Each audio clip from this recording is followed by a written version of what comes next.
Hello, hello, and welcome to another episode of Wake Up to Your Life Magic. I am your host, Dr. Helmut Lucero Love. You can check me out at drhelmutlove.com. And this podcast is a podcast where we talk about elevating our leadership through the conversations that we have. And today I have with me Joe Kershenbaum, who is someone that you're going to be delighted to meet to talk to me and you about how we can wake up in the corporate world. Hey, Joe, how you doing today? I'm doing well. How are you doing, Helmut? I'm super great. I hear you're writing a book on AI. Is that right? I am. It's in the editing stages. I picked up an AI book a couple of years ago, and it didn't have LLMs in it. So I either start a company to learn, obviously with a profit motive too, or I write to learn. And this article turned into a book, so I should have it out in the next 6 months or so. I'm going through editing, and I do it while I work. So Yeah. with my phone, so it takes time. It is. It does take time. I know. I'm just having written "Wake Up to Your Life Magic." It is a process. Absolutely. So, Joe, just briefly tell the audience a little bit about who you are, what you do, who you serve. I am a 4-time founder. I've had successful exits, including an IPO. Before that, I was a Fortune 500 lawyer for 8 years or so. Before that, I was an engineer. And so I tend to stick with my companies a long time. Currently, I am a fractional C-level executive, CEO or COO, and I provide management consulting services primarily to startups and small to medium enterprises. The occasional larger company comes along as well. Awesome. Well, if you would, for the benefit of our audience, give us an idea of kind of a formulative story, right? A moment in your life that really shaped you, formed you, changed you, so the audience can get a little bit more about you, fall in love with you a little bit more. Sure. After I left law, I didn't want to be a partner in a law firm from the very beginning. I was with a very large, prominent American firm, and I just didn't want to be a cog in the machine. I wanted more control than just being a partner in a big law firm or an investment banker or some of the other things I looked at. So I was founding COO of a technology services company. We grew rapidly. We were profitable in 10 months. We grew globally. Ultimately, with numerous back offices in India, we were one of the first companies to do that. And by doing that, I proved to myself that I could successfully lead and grow a company from startup to a much larger enterprise. Mm-hmm. That's awesome. And that was all your baby? I was the founding COO. We had a CEO who was also a founder and somebody who wasn't involved but provided some initial capital, and then we raised more capital. And what did you learn from that experience? I learned that, first of all, it's always a matter of having faith in yourself, investing in yourself, having the confidence to go forward. And I learned from it how to become a better leader and to build a great business like that. And it is still public on 2 exchanges. I have been involved in it in almost 20 years, except as a shareholder. But to build great businesses, the most important thing I do is lead people, identify, recruit, and engage first-rate individuals. And that's the most important, because it starts early on in the hiring process. You build world-class teams, you challenge them to tackle tough problems, you inspire them to take risks, you coach and mentor them, and you celebrate their accomplishments. And, I've had a number of extraordinary companies come out of that, but it really starts with hiring the right people. It starts with the interview, even before it, making sure they fit with your culture. I love to hire people smarter than myself. You put your ego aside. They are self-driven, and that's a hard thing to find. It's not just a job to them. Here's an example. I came in on a Sunday once, and I had virtually my whole leadership team there working. I was very surprised. Now, I was working 7 days a week early on in the startup, but to see people that they weren't working for me, they were working for themselves. And so that's what you try to identify. And as for me, I just take care of their problems and let them run. And that's how I've been successful. Awesome. So you really, really grew a team that was more powerful than you in many ways, so that they could be successful and then actually achieve the goal, meaning more powerful than you in their different skill sets or That's whatever it right. was that they brought forth. And the team doesn't just have to be the people that you employ. I mean, that particular company, we had many outside consultants. When we opened up in India, we started by contracting out consultants, and then we ultimately opened a number of our own offices. But it's also your great vendors. I had some terrific vendors that we worked with. So just trying to find people that are exceptional. Um, and part of that is having the right culture, open door policy. I would tell my employees, I make mistakes every day. If you don't tell me I've done something wrong, I can't fix it for you. So you have to tell me that um, this needs to be corrected. We've had employees at one company that it was appropriate. We rewarded people with spot gift cards for great ideas, and that gets around in the company. That's part of building your culture. So actually, part of building the culture is it starts at the interview. I don't like stress interviews. I've been through them, particularly when I was a young lawyer and interviewing on Wall Street and at some of the big Wall Street firms. Um, they sit you in a low chair. They tower above you. They pepper you with questions, and before you can finish answering, they cut you off. To me, that says, why would I want to work for someone who treats me like this before I'm employed? How are you going to treat me after I'm employed? So I've always made it interviews are nerve wracking for a lot of people. I try to make it really comfortable. And part of building the culture is, hey, I know I'm going to hire someone. I interviewed him. It's Christmas Eve. We made a decision. Let's send an email to them now. Let them know they're hired. So it kind of makes their Christmas day. That's happened. The key is it's got to come from your leadership, from your CEO, your COO, building that culture. And that's how you're going to attract top individuals, and not only attract them, but they're going to stay. It's not just about money. It's about liking to go to work in the morning. That doesn't mean that there's going to be no stress. We all have stress, but why maximize it? Why create stress for people beyond what the job entails? Joe, it sounded like you created a kind and loving environment for people to work in. Well, that's what you try to do. I mean, otherwise you're going to lose them. People are unhappy, you'll lose them. And one of the things that does is some of the best people I've hired have been referred by my employees. I've set up in a couple of companies referral programs because they won't refer somebody that will make them look bad. So if they like working there, they'll tell their friends, they'll tell their business associates, and it helps us to grow, particularly in a competitive environment. Certainly, when we started Cambridge Technology in 1999, we were competing against much larger public companies, and we didn't have the resources, but we built a very good team.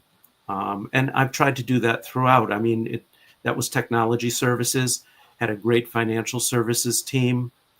For the next company, and post-acute healthcare services, we just had a dynamite team. And I learned this in my first business with my mother, who had no experience. She founded a real estate development and property management business. We bought land.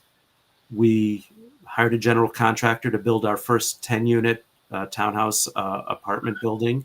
And then we did it ourselves. We learned from that, ultimately building a 92-unit complex. But it was always, and that was more important to me than my MBA or my law degree or all that experience, because it was foundational. It was building the first floor before the second, or before the third or the fourth. You've got to do things in the right order.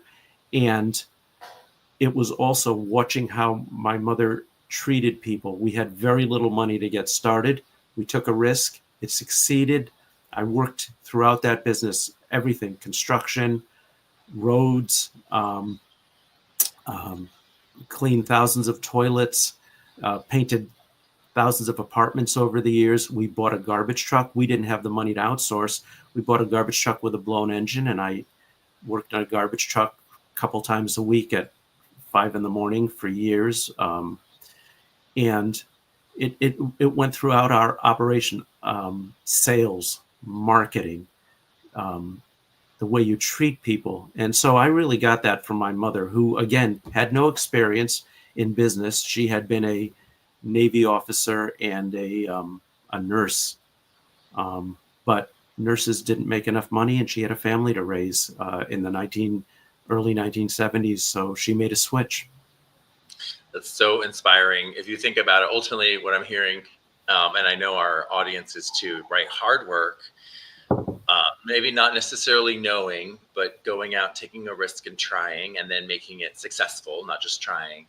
And then also the way you treat people.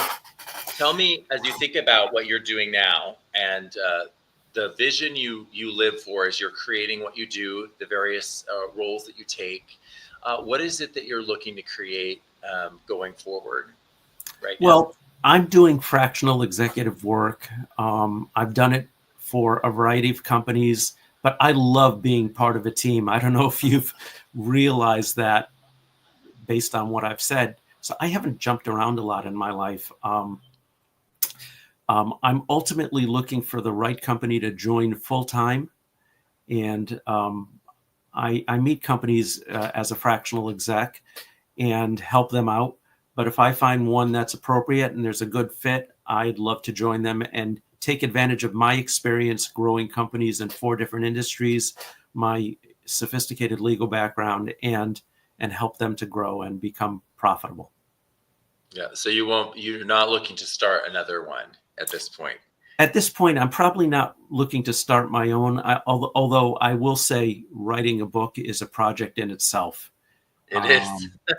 Because it's got to be accurate, and I'm going to self-publish it. I've never done that before. I have done quite a bit of writing in the past and been published in many business, technical, and legal publications. I did some writing for Wiley, some chapters, Wiley Publishers. And my first book, I chose the wrong agent. I was a young lawyer, and it was basically thrown against the wall. And I went to one of the very large agencies in the country, and they thought it was publishable, but they really didn't push it. They had many name authors like Tom Clancy and people like that. So I've learned and nowadays, compared to years ago, you can self-publish. So that's something I have to learn. It's a fun process. I can give you some tips. Excellent. I can do that myself. No, and I appreciate that so much. The thing about belonging to a team, right? We enjoy that. We're, as human beings, we like being parts of organizations, and it's fun. It's a lot of fun. It gives us meaning and gives us a place to invest. Now, let me, Joe, I'm going to switch questions a bit to a bit of this podcast focus is about waking up our leadership to the fact that we're really creating the world around us, right? We're creating the world that's outside us. And we've gotten to the place where we've created AI, which is a beautiful thing. And 2 thoughts, right? AI will enable individuals to increasingly become more entrepreneurial, right? I can do much more now as an individual, which is really very different than sort of a corporate mindset of I'm this part of a cog, right, in this machine, versus I can do all these pieces. It focuses a lot on then the entrepreneurship, right, of the team that is there, right? As you kind of imagine different groups maybe not having to have a team there. Maybe you have some apps that help take care of it, but the entrepreneurship of the team that's there is going to be really important. But there's another aspect, which is sort of the morality that AI asks us, right? When should we use it? When should we not? How best to deploy it? And then the whole group of potential startups you could have. So my question for you with all that, Joe, is how do your values or morals or spiritual thoughts about the world, how have those played into your work, whether spoken out loud or simply demonstrated in the work you do? How do you feel about those concepts as you think about leadership in business? I think without having integrity, I've spoken a lot about hiring great individuals and leading teams. They have to trust you. And so you've got to be utterly honest and have integrity. That doesn't mean you don't tell people everything about what's going on in your business. Some employees, they just need to focus on their areas. But they have to be able to trust you. And it's just like any relationship. Now, with AI, here's an example. I was working on my book yesterday. I looked something up quickly, and I am writing this book. I'm not having AI write it because, as I told you, I want to learn. There's no point in just putting out something that somebody else does. So, but I looked something out, and because of my, I've already been working on this for a year, I realized the answer that AI gave me was wrong. We're still in the very early stages of it is having clean data. Part of it is, and I don't think you're ever going to get away from biases in AI because it's built by human beings. I mean, we've seen these biases. Female popes, for example, was one that came out some months ago when, or that sort of thing. But we're still in the very early stages. AI can be very, very helpful, but it's important that people understand its limitations, at least today. And, there are many individuals that are concerned about the morality of AI, in particular with regard to safety. And it's not an issue, obviously, at this point of a scenario like in the Terminator with Arnold Schwarzenegger. But I'm sure guardrails, which are the limits that are placed on AI, will be further developed than they are now. Now it's kind of a free-for-all, like the early days of the internet. Everybody's plowing in. Here's a good example. We have technological moments in our history, particularly since the Industrial Revolution. We had many railroad companies and shipping companies. We had hundreds of television companies and radio companies and car companies. We went through the PC era, all these technological changes, the internet, mobile, cloud, and now AI. In each case, you have hundreds of companies, and most of them will not succeed.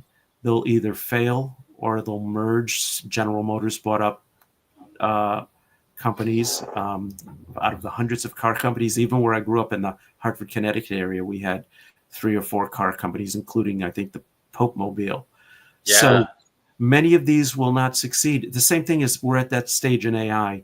And as they solidify and you get more dominant companies, ultimately, you will see more better development of guardrails and a consensus around the morality of what you can and can't do, or should and should not do with AI.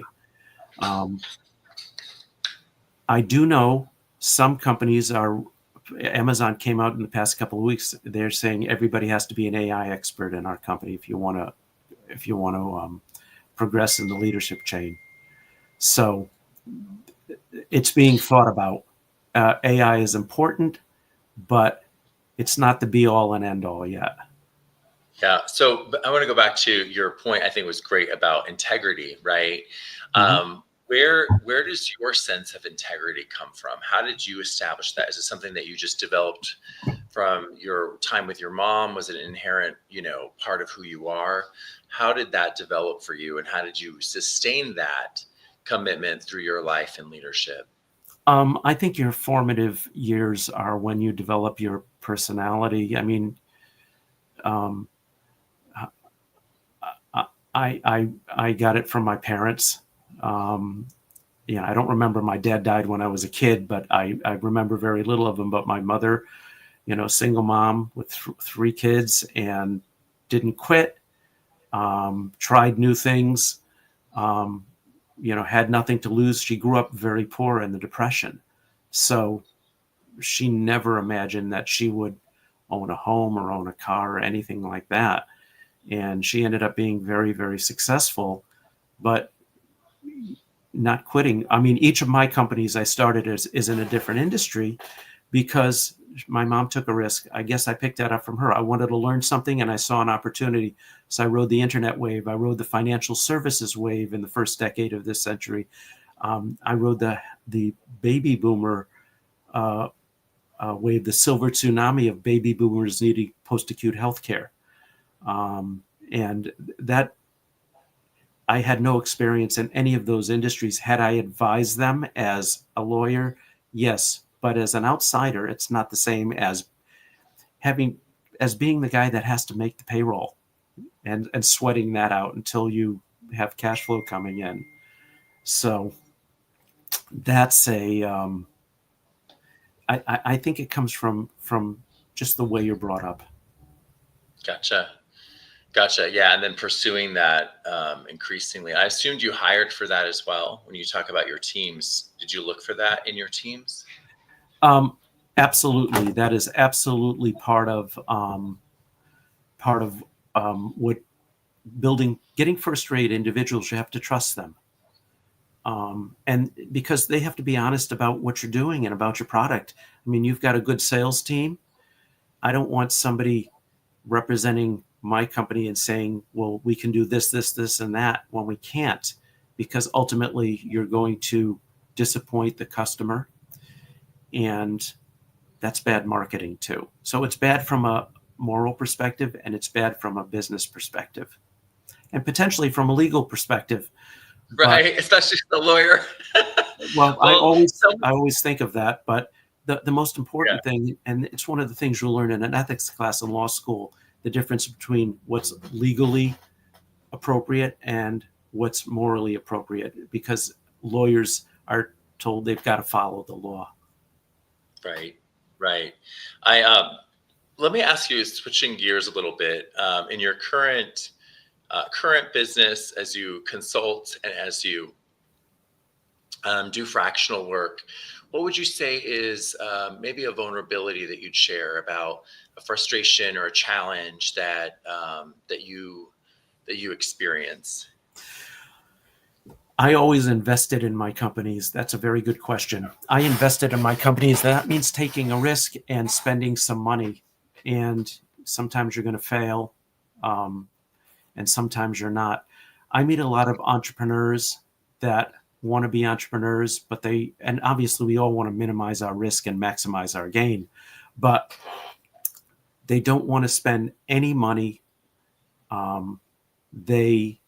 They don't want to pay for marketing. They want a lot of free advice from a lot of people, and you can get that to a point. But if you want to build a significant company, you've got to, if you're going to engage top people as consultant, as a fractional exec, as a management consultant, you're going to have to pay them, and you've got to spend some money. You should spend money on marketing and those kind of resources and tools. I have a perfect example. I met somebody I think has a great AI product. He's developing it horizontally. He's a PhD. He's developing it horizontally. So I told him, you're going to be much more successful if you choose one or two verticals. He wants the widest market possible to start. And instead of customizing it, he's just going to kind of throw it at the wall.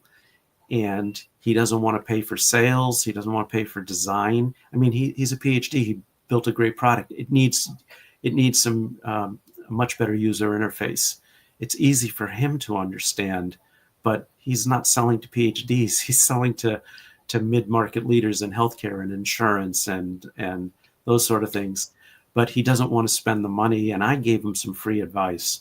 But he said, I'm just going to see what I can do. And that actually, to me, the risk of what he's doing far outweighs the potential return. Maybe he'll succeed, but it's probably likely that he won't.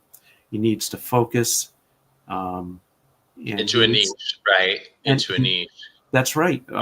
Just like SaaS. I mean, vertical SaaS tends to be more profitable and more successful than horizontal SaaS up to a certain point. Then you can branch out with more products. Right. Well, I think that's one of the hardest parts, right? Sometimes we want to help everyone. We don't realize that by helping a few, you really get good at that part, and then you can kind of grow. That's absolutely right. You make your mistakes and you can correct them, and then you can expand the business to other verticals if it fits that. I mean, all companies make mistakes. It doesn't matter what. I mean, we see huge companies that do things incorrectly. For example, so what I heard from that a little bit is a marketplace in which people don't maybe necessarily want to always pay, but therefore, because they're not paying, they're not really valuing the advice that they're given. That's exactly right. Right? Yeah. That's so true. I mean, you've got to spend money to make money. That's what it comes down to. And I've done that in each of my companies. I've taken a risk. That doesn't mean you don't, part of that is, and when you're raising capital, that doesn't mean you commit everything to it. I mean, you get outside investors if it's appropriate, but then you're going to have to deal with the outside investors too. So you should get up to a certain point where you have a product, and there's a lot of money out there. It's available, but you come across much more professionally if you've got a good team and a plan. I see some terrible business plans, pitch decks. They break all the rules, and the companies end up not succeeding. And I've seen that throughout my career. Gotcha. And you're seeing it particularly now as you do fractional look? Everybody and his brother has an AI company.